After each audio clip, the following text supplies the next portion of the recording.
अस्सलाम वालेकुम जी। मैं हूं सर रिजवान। आज हम पढ़ेंगे सेकंड ईयर के चैप्टर 6 के एमसीक्यूज। ये एमसीक्यूज जो हैं वो ई केट के लिए लिहाज से भी बहुत इंपॉर्टेंट हैं और इसके अलावा आपके बोर्ड के पेपर के लिए भी बहुत इंपॉर्टेंट है, क्योंकि इंटीग्रेशन का टॉपिक है और इंटीग्रेशन से एमसीक्यूज जो हैं वो लाजमी आते हैं और ये एमसीक्यूज थोड़े मुश्किल भी होते हैं। तो इस लिहाज से इसकी सही से आपको प्रैक्टिस करनी चाहिए। तो पहले एमसीक्यूज में हमें दिया हुआ है integration of F N X, आगे एफ का डेरिवेटिव ऑफ एक्स, यानी कि कोई फंक्शन अगर मौजूद हो और उसके आगे उसका डेरिवेटिव भी मौजूद हो तो और उसमें जो एन की वैल्यू है वो -1 ना हो तो क्या लगता है, पावर रूल लगता है। ठीक है, पावर रूल क्यों लगेगा? क्योंकि देखें, अगर किसी भी फंक्शन का बाहर डेरिवेटिव मौजूद हो तो उस पे या तो पावर रूल लगता है या एलएन लगता है। अब पावर रूल कब लगता है और एलएन कब लगता है? जब वैल्यू एन की वैल्यू -1 है। अब यहाँ पे एन की वैल्यू देखिए क्या दी हुई है, -1। यहाँ पर एन की वैल्यू -1 नहीं दी हुई, यानी कि एन की वैल्यू -1 नहीं हो सकती। अगर एन की वैल्यू -1 दी हुई होगी तो एलएन लगेगा, और अगर एन की वैल्यू -1 नहीं होगी तो फिर पावर रूल लगेगा। पावर रूल में क्या होता है, हम पावर एक बढ़ाते हैं और उसी पावर से डिवाइड कर देते हैं, तो ये डी इसका आंसर हो जाएगा। ठीक है, जो भी फंक्शन है, जैसे अभी इस वक्त फंक्शन एफ एन है, ठीक है, और इसका चूंकि आगे बाहर डेरिवेटिव मौजूद है तो हम क्या करेंगे, पावर रूल लगाएंगे। पावर रूल में क्या होता है, पावर एक बढ़ाते हैं और उसी पावर से, ठीक है, उसी फंक्शन में हम क्या करेंगे, पावर एक बढ़ाएंगे और उसी पावर से जो जो पावर है, पावर में क्या है, एन प्लस, ये पावर में हमारे पास क्या है, एन+1, तो नीचे भी क्या आ जाएगा, एन+1 आ जाएगा और आगे प्लस ही आ जाएगा। ठीक है, ये हम कब करते हैं, जब एन की वैल्यू 1 ना हो। ठीक है, एन की वैल्यू यानी कि अगर नीचे देख रहे हैं तो 1 और अगर आप ऊपर लेके आएंगे तो -1। ठीक है, समझ आ रही है ना बात? अगर वैल्यू नीचे से देखेंगे तो फिर +1 है, ऊपर से देखेंगे तो -1 है। तो एफ की वैल्यू जब -1 नहीं होगी तो पावर रूल लगाएंगे, और अगर एन की वैल्यू -1 होगी तो एल एन लगाएंगे। तो इसलिए आपसे डी आंसर। अच्छा, इसमें ए भी ऑप्शन बन सकता था, लेकिन ए क्यों आंसर नहीं है ये देखना। आप देखें, ए और डी तकरीबन एक ही जैसे हैं, लेकिन फर्क क्या है, इसमें डी में +c आ रहा है। डी में आप देखें अगर आप, तो ये +c भी आ रहा है, लेकिन ए में ये नहीं आ रहा है +c। तो आप के पास चूंकि लिमिट मौजूद नहीं है तो इस वजह से आपको +c भी लगाना पड़ेगा। तो इसलिए डी सही आंसर है, ए सही आंसर नहीं।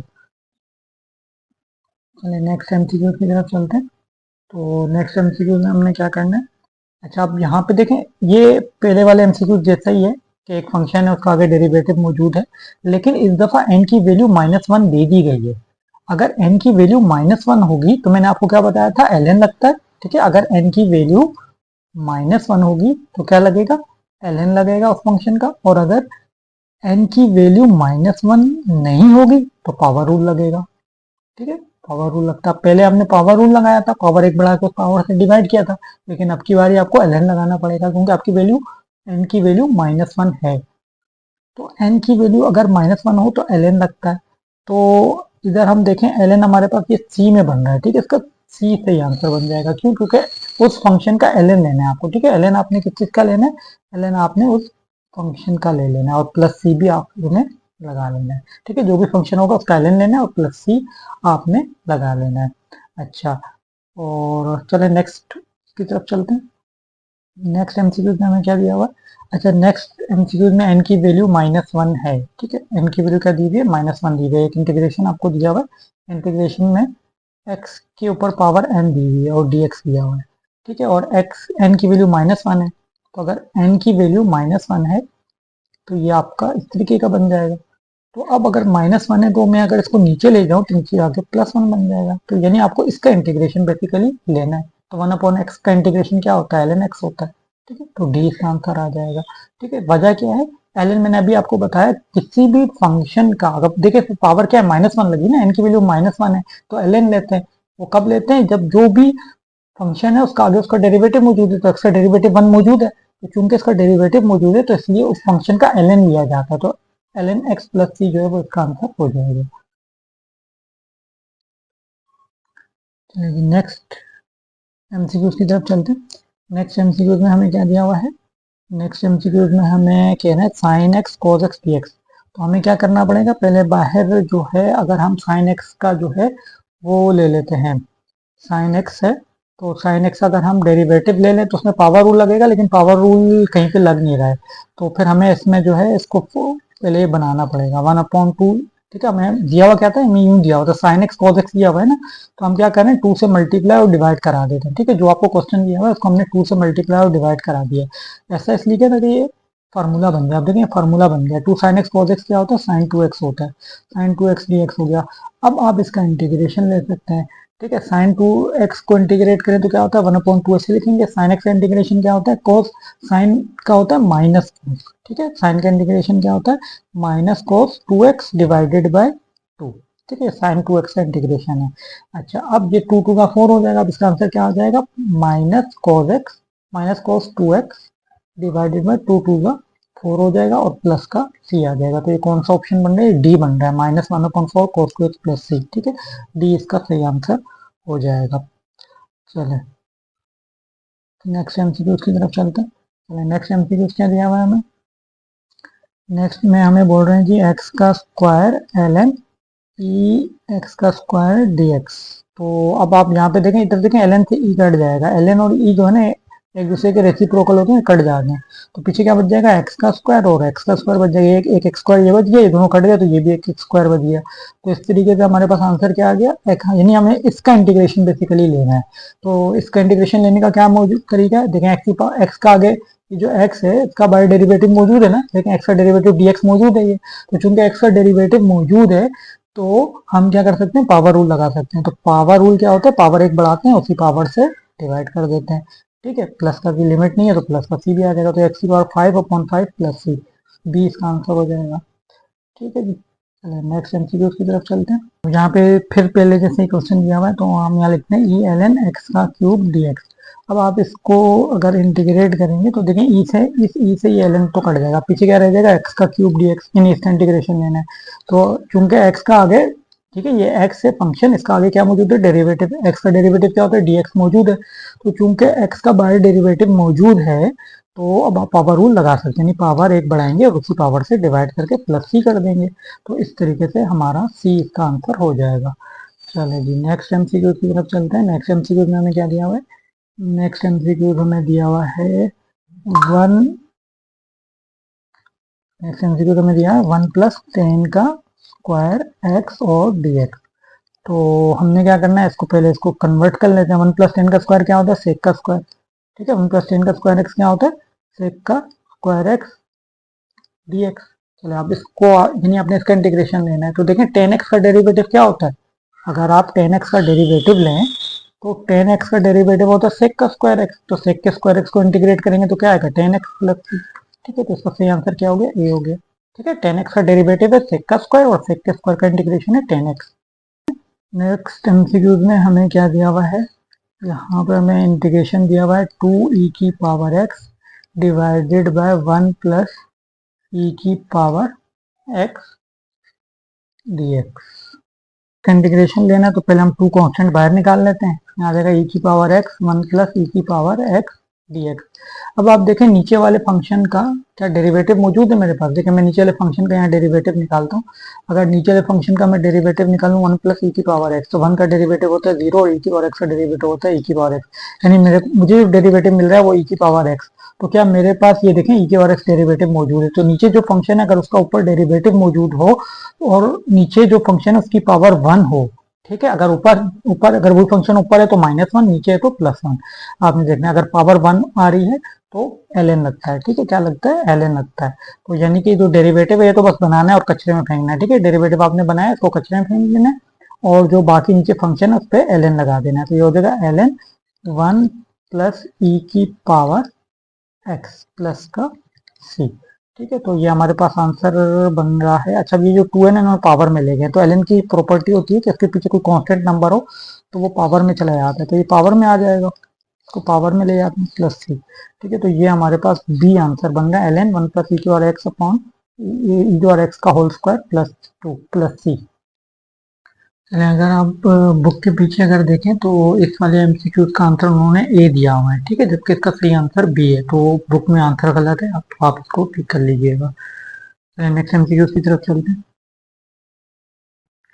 चलिए नेक्स्ट एमसीक्यू में हमें क्या दिया हुआ है, हमें इंटीग्रेशन लेना है। ठीक है, क्वेश्चन में यहाँ पे लिख देता हूँ, हमें इंटीग्रेशन लेना है।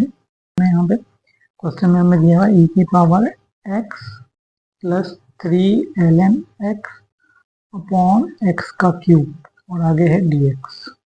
ठीक है, तो इसको सॉल्व करना है तो इसको सोल्यूशन करते हैं। इसमें सबसे पहले हम क्या करेंगे, इसको सेपरेट कर लेते हैं। e की पावर x है ना, तो इसको मैं इस तरीके से भी लिख सकता हूँ, e की पावर x अलग कर दूं और e की पावर 3ln x अलग कर लूँ। ठीक है, देखें बेस सेम है, पावर ऐड होकर वही बनेगी। अगर बेस सेम हो तो पावर ऐड हो जाती है। अगर आप इन दोनों की देखें, इसकी और इसकी देखें, बेस सेम है, तो बेस सेम हो तो पावर क्या हो जाती है, ऐड हो जाती है। तो इनको ऐड करें, देखें वही बन जाएगा। तो आप इसको इस फॉर्म में भी लिख सकते हैं। नीचे क्या है, एक्स का क्यूब, आगे क्या है, dx। अब अगर आप यहाँ पे देखें तो ये 3 जो है ये ऊपर ऊपर भी जा सकता है, इसको यूं भी लिख सकते हैं, e की पावर x, e की पावर ln x, और ये जो पीछे का 3 है इसको यूं पावर में भी लेके जा सकते हैं। ठीक है, क्योंकि ln के पीछे जो नंबर होता है वो पावर में भी जा सकता है। नीचे क्या है, x का क्यूब। तो अब आप देखें e और ln एक दूसरे के रेसिप्रोकल हैं, तो एक दूसरे से कट जाएंगे। तो पीछे क्या बचा, पीछे बचा e की पावर x, और वो दोनों कट गए तो पीछे रह गया x का क्यूब, और नीचे भी क्या है, x का क्यूब, और आगे क्या है, dx। ठीक है, निशान लगाओ।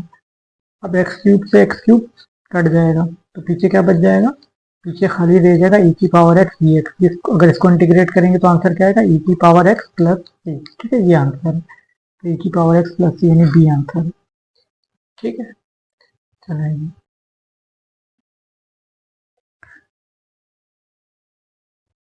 चलिए नेक्स्ट एमसीक्यू की तरफ चलते हैं। नेक्स्ट एमसीक्यू में हमें क्या दिया हुआ है, ln e की power x e sin x dx। इसको इंटीग्रेट करते हैं। इसको इंटीग्रेशन करने का क्या तरीका है, सबसे पहले हमें जो है यहाँ पे क्या करना पड़ेगा, देखें इसमें हम एक प्रॉपर्टी यूज कर सकते हैं कि दो लोग अगर मल्टीप्लाई हो रहे हो तो वो प्लस हो जाते हैं। e की power x plus ln e sin x। ठीक है, दो फंक्शन अगर लोग के साथ मल्टीप्लाई हो रहे हो तो आप उनको प्लस भी लिख सकते हैं, बीच में ln दोनों के साथ लगा के बीच में आप प्लस भी डाल सकते हैं। ठीक है, और यहाँ पे क्या आ जाएगा, dx आ जाएगा।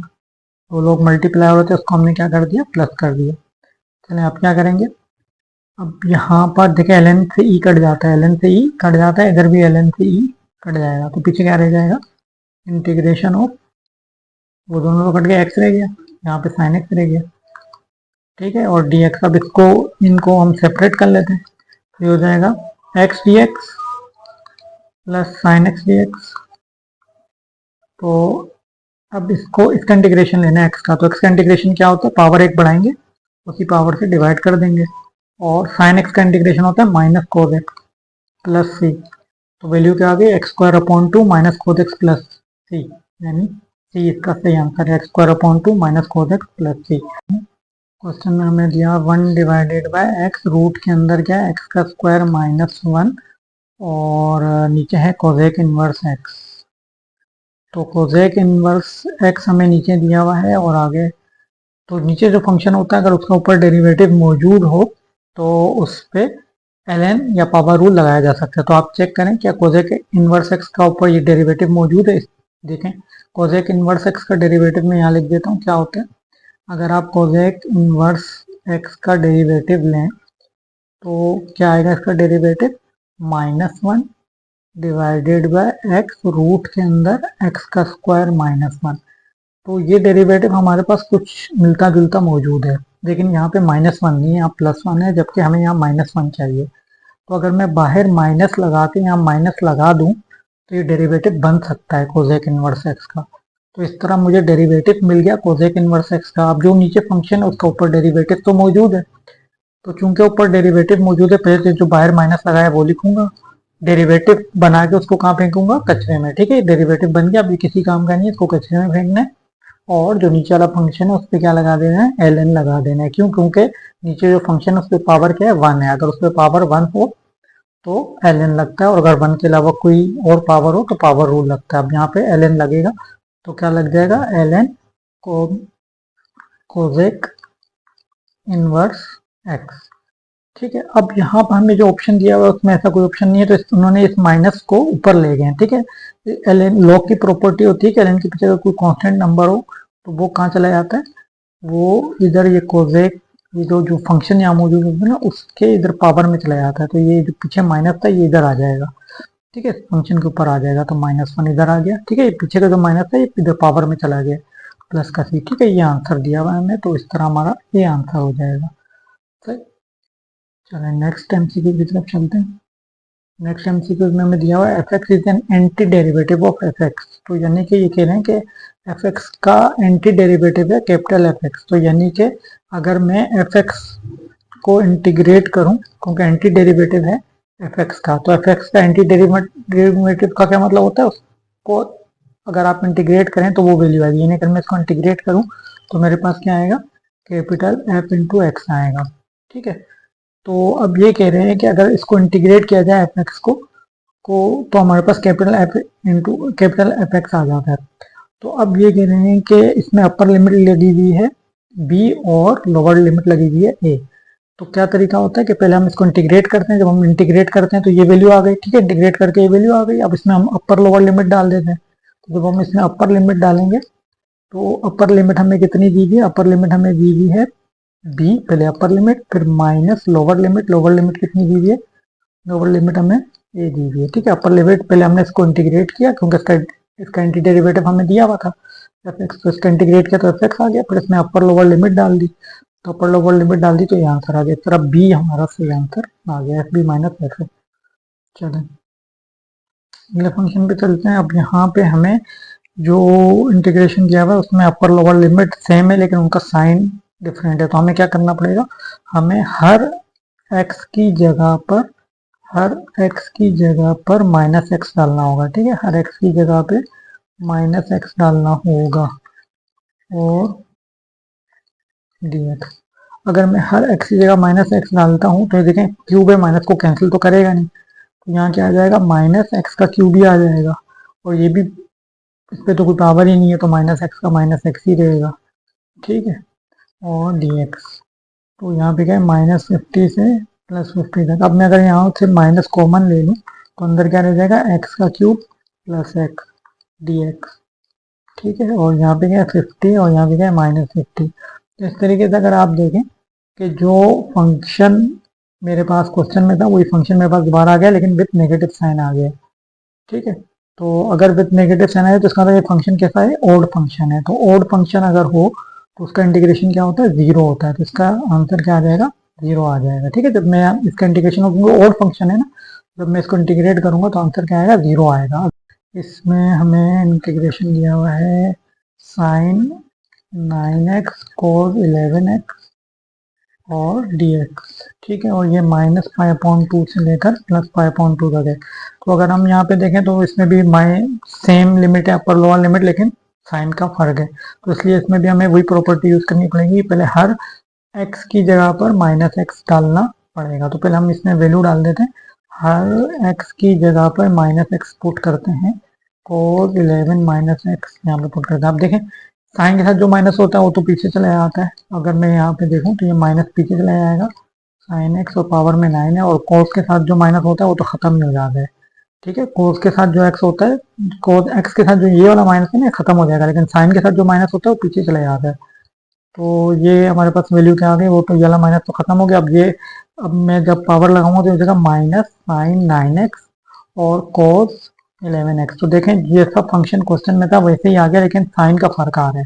तो साइन अगर सिर्फ साइन का फर्क हो, जैसा फंक्शन है वैसे ही क्वेश्चन में हो, जैसे देखें अगर जैसा क्वेश्चन था वैसे ही हमने सोल्व, जब -x डाला तो वैसे ही फंक्शन आ गया लेकिन साइन का फर्क है, तो इसका मतलब ये है कि फंक्शन ओड है, अगर फंक्शन ओड हो तो उसका इंटीग्रेशन जीरो हो जाता है, अगर अपर लोअर लिमिट भी सेम हो और यहाँ पे माइनस का मतलब अपर लोअर लिमिट सेम तो हो लेकिन लोअर लिमिट माइनस की और अपर लिमिट प्लस की हो और फंक्शन ओड हो, तो फिर हम उसका इंटीग्रेशन जीरो कर लेते हैं।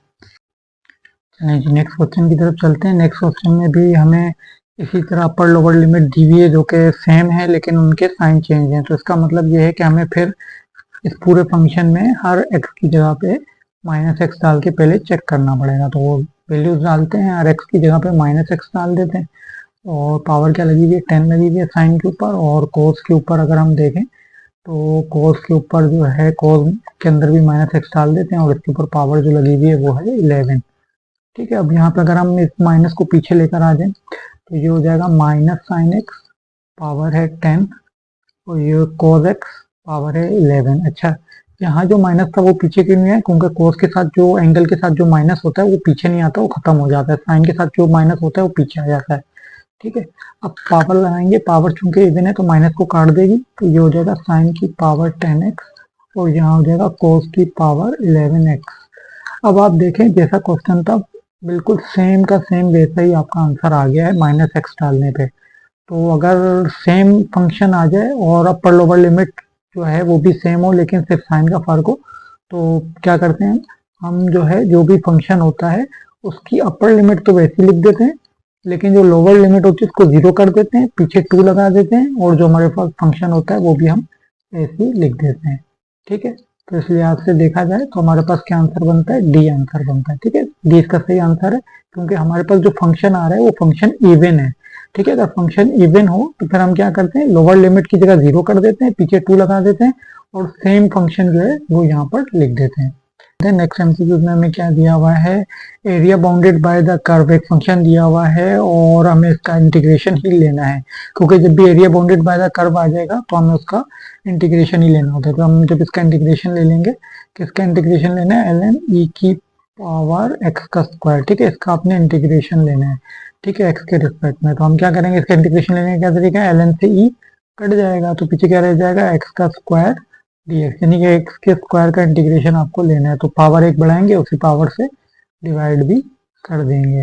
ठीक है, तो इस तरीके से आप देखेंगे हमारे पास इंटीग्रेशन आ चुका है। अब इसमें हमने lower upper lower limit put करनी है। तो पहले हम इसमें अपर लिमिट पुट करते हैं। अपर लिमिट क्या है, वन, वन का क्यूब वन ही होता है। ठीक है, पहले अपर लिमिट पुट कर दी, फिर माइनस डाल के लोअर लिमिट पुट करनी है जो कि माइनस वन होता है। ठीक है, अपर लोअर लिमिट कैसे पुट करते हैं, क्योंकि हमारे पास इधर अपर लोअर लिमिट भी दी हुई है। ठीक है, लोअर लिमिट अपर लिमिट हमारे पास वन है, लोअर लिमिट हमारे पास माइनस वन है। ठीक है, वन से माइनस वन तक है, तो वन से लेकर माइनस वन तक है। तो हमने यहाँ पे जब अपर लोअर लिमिट यहाँ पे हम पुट करेंगे तो पहले अपर लिमिट हर एक्स की जगह पे वन आएगा और लोअर लिमिट में हर एक्स की जगह पे माइनस वन आएगा। ठीक है, तो फिर जब हम इसको सोल्व करेंगे तो माइनस माइनस प्लस हो जाएगा, तो वन प्लस वन। ठीक है, तो और ये हमारे पास कितना आ जाएगा, वन हो जाएगा, 2/3 हो जाएगा। ठीक है, वन प्लस वन हो गया और नीचे थ्री है, तो 2/3 इसका आंसर ए हो जाएगा। ठीक है, ए इसका सही आंसर हो जाएगा। चलिए नेक्स्ट एमसीक्यू की तरफ चलते हैं। नेक्स्ट एमसीक्यू में हमें क्या दिया हुआ है, एक फंक्शन दिया हुआ है। अब इस फंक्शन में हमें अगर इंटीग्रेशन लेने इसमें प्रॉपर्टी यूज करनी है, कौन सी प्रॉपर्टी यूज होगी, तो इसमें अगर आप सी आंसर देखें तो इस सी में क्या है कि इसकी लिमिट को चेंज कर दिया गया है, यानी कि जो अपर लिमिट थी इसको लोअर बना दिया गया और लोअर लिमिट को अपर बना दिया गया है। तो और साइन बाहर माइनस लगाया है, तो सी इसका सही आंसर है। देखें ए क्यों वाला थे, देखें ए में इन्होंने बाहर माइनस तो लगा दिया है लेकिन अपर लिमिट को अपर लेने दिया है, लोअर को लोअर लेने दिया है। ठीक है, प्रॉपर्टी क्या होती है, देखें प्रॉपर्टी ये होती है, अगर कोई फंक्शन है और उसकी जो अपर लिमिट अगर वो b है और ये a है, ठीक है, अगर मैं इसकी लिमिट को चेंज करना चाहूँ यानी कि a को ऊपर लेके जाना चाहता हूँ और b को नीचे लाना चाहता हूँ, तो फिर मुझे बाहर माइनस लगाना पड़ेगा। ठीक है, अगर मैं बाहर माइनस नहीं लगाऊंगा तो फिर तो मैं ये काम नहीं कर सकता, तो इसलिए a तो इसका आंसर नहीं बनता। ठीक है, a क्यों नहीं बनता, क्योंकि इन्होंने बगैर लिमिट चेंज के बाहर माइनस लगा दिया है। तो क्या किया है कि b को नीचे कर दिया, लिमिट चेंज कर दी लेकिन बाहर माइनस नहीं लगाया, तो इसलिए b भी आंसर नहीं बनता। b क्यों नहीं बन रहा है, क्योंकि इन्होंने अपर लिमिट को लोअर कर दिया, लोअर को अपर कर दिया लेकिन बाहर माइनस लगाए बगैर ये काम कर दिया है। ठीक है, तो सी इसका सही आंसर है और डी में इसको जीरो के बराबर ले रहे हैं तो जीरो भी नहीं होगा। ठीक है, तो सी ही इसका सही आंसर है। चलिए नेक्स्ट एमसीक्यू की तरफ चलते हैं। तो नेक्स्ट एमसीक्यू में हमें क्या दिया हुआ, अब नेक्स्ट एमसीक्यू में देखें अपर लोअर लिमिट सेम आ गई है। अगर कभी भी अपर लोअर लिमिट सेम आ जाए तो आपको इंटीग्रेशन लेने की जरूरत नहीं है, उसका डायरेक्ट आंसर जीरो हो जाता है। ठीक है जी, चलें नेक्स्ट एमसीक्यू की तरफ चलते हैं। तो नेक्स्ट एमसीक्यू में देखें फिर यही आ गया कि अपर लोअर लिमिट सेम है लेकिन उनके साइन का फर्क है। तो इसका मतलब क्या हुआ कि मुझे फिर प्रॉपर्टी यूज करनी पड़ेगी, पूरे फंक्शन में हर जगह पे हर एक्स की जगह पे मुझे माइनस एक्स डालना पड़ेगा। तो मैं बाहर पहले क्या करता हूँ, हर एक्स की जगह पे माइनस एक्स डाल देता हूँ। ठीक है जी, हर एक्स की जगह पे क्या डालने जा रहा हूँ, मैं माइनस एक्स डालने जा रहा हूँ। हर एक्स की जगह पे माइनस एक्स डालने जा रहा हूँ।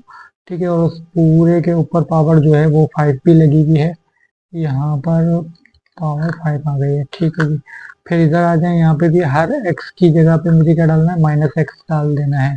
यहाँ भी हर एक्स की जगह पे मुझे माइनस एक्स डाल देना है। ठीक है जी।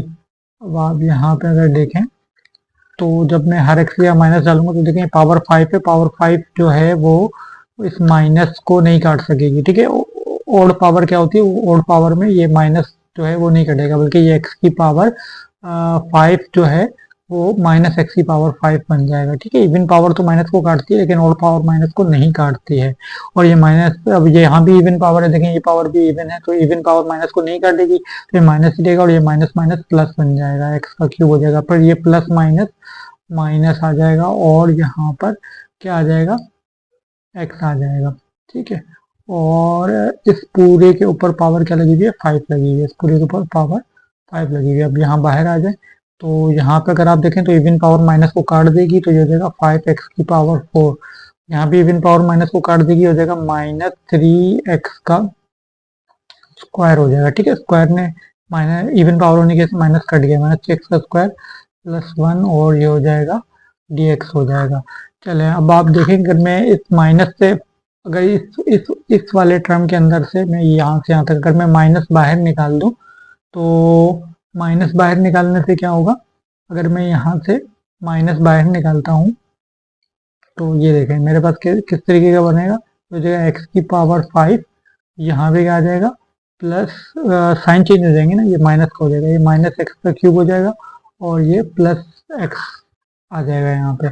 ठीक है, और पावर क्या लगी हुई है, पावर इस पूरे के ऊपर 5 लगी हुई है। ठीक है, इस पूरे के ऊपर पावर क्या लगी हुई है, 5 लगी हुई है और यहाँ क्या आ जाएगा 5x की पावर 4 माइनस 3x का स्क्वायर प्लस 1। ठीक, चलें और यहाँ पे हमारे पास dx भी आ रहा है। अब आप यहाँ पे अगर देखें ये पावर 5 है, ये पावर 5 भी इस माइनस को नहीं काटेगी, तो इस तरीके से ये माइनस जो है ये लगा रहेगा। तो हमारे पास फाइनल आंसर क्या बन जाएगा, ये आ जाएगा एक्स की पावर 5 माइनस एक्स का क्यूब, यहाँ आ जाएगा एक्स का क्यूब प्लस एक्स पावर 5 और यहाँ आ जाएगा 5x की पावर 4 माइनस 3x का स्क्वायर प्लस 1। अब देखें कि ये जो क्वेश्चन है ये बिल्कुल बन चुका है, जैसा क्वेश्चन था वैसे बन चुका है, लेकिन बस फर्क क्या आ रहा है, सिर्फ और सिर्फ अगर ये मैं बाहर यहाँ पे dx भी लगा दूं और इनके अपर लोअर लिमिट भी लगा दूं तो आप यहाँ पे देखें कि सिर्फ और सिर्फ इस माइनस का फर्क आ रहा है। ठीक है, जैसा क्वेश्चन था वैसे ही ये दोबारा बन चुका है, बिल्कुल सेम है। ठीक है, ये आपके पास ये देखें ये 3 है, ये एक्स की पावर 5 माइनस एक्स का क्यूब प्लस एक्स पावर में 5 x power 4 minus x square plus 1 और dx। ठीक है, बिल्कुल जैसा क्वेश्चन था वैसे बन चुका है, बस सिर्फ बाहर क्या लगा हुआ है, माइनस लगा हुआ है। तो इसका मतलब हमारे पास फंक्शन कैसा है, हमारे पास जो फंक्शन है वो हमारे पास ओड फंक्शन है। कैसा फंक्शन है, ओड फंक्शन है। तो ओड फंक्शन हो तो क्या करते हैं, हम उसका आंसर डायरेक्ट 0 कर देते हैं। ठीक है, अगर इवन फंक्शन हो तो फिर 2 लगा के लोअर लिमिट को 0 करते हैं और अपर लिमिट सेम रहती है और उस फंक्शन का इंटीग्रेशन ले लेते हैं। लेकिन अब हमारे पास चूंकि ओड फंक्शन है तो डायरेक्ट इसका आंसर 0 आ जाएगा। चलें नेक्स्ट क्वेश्चन की तरफ चलते हैं। नेक्स्ट क्वेश्चन में इसका इंटीग्रेशन पूछा गया, तो इसका इंटीग्रेशन क्या होता है, 1/a tan inverse x upon a। ठीक है, तो फार्मूला डायरेक्ट आ जाएगा। ठीक है, ये किस चीज का फार्मूला है, ठीक है, जैसे आपने ये वाला फार्मूला वैसे पढ़ा हुआ होगा tan इनवर्स x का। ठीक है, इंटीग्रेशन डेरिवेटिव भी जैसे tan इनवर्स x का अगर आप डेरिवेटिव लें तो क्या होता है, 1/1 प्लस एक्स का स्क्वायर हो गया। ठीक है, तो इसका डेरिवेटिव ये होता है और अगर इसको इंटीग्रेट करें तो ये चीज बनती है। ठीक है, अगर इंटीग्रेट करेंगे तो ये बनेगा, डेरिवेटिव लेंगे तो ये बनेगा। लेकिन अगर यहाँ पे x के नीचे a आ जाए, मिसाल के तौर पे यहाँ x के नीचे a आ जाए और यहाँ पर भी a आ जाए, तो यहाँ पे क्या हो जाएगा, फिर 1 की जगह पे इधर पे a आ जाता है। तो ये फार्मूला होता है 1/a tan inverse x upon a plus c। ठीक है, तो बी सी जो है वो इसका सही आंसर हो जाएगा। चलें वीडियो को लाइक और चैनल को सब्सक्राइब कर दीजिएगा। Thanks for watching.